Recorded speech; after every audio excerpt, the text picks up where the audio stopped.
Welcome to day one of the 2023 Informs Business Analytics Conference. Yesterday was an exciting start to our time in Colorado with several pre-meeting events, including our MAPD. MAPD is a meeting of analytics program directors, which provides them a unique opportunity to meet and discuss relevant trends, challenges, pain points, best and worst ways to run an analytics program.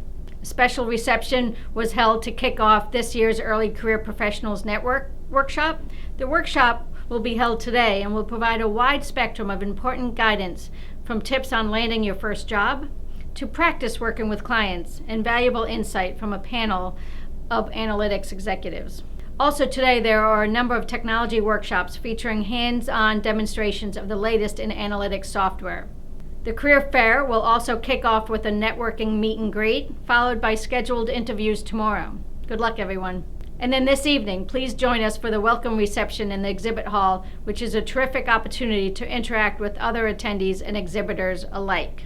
Throughout the conference, if you share your photos online, be sure to tag Informs.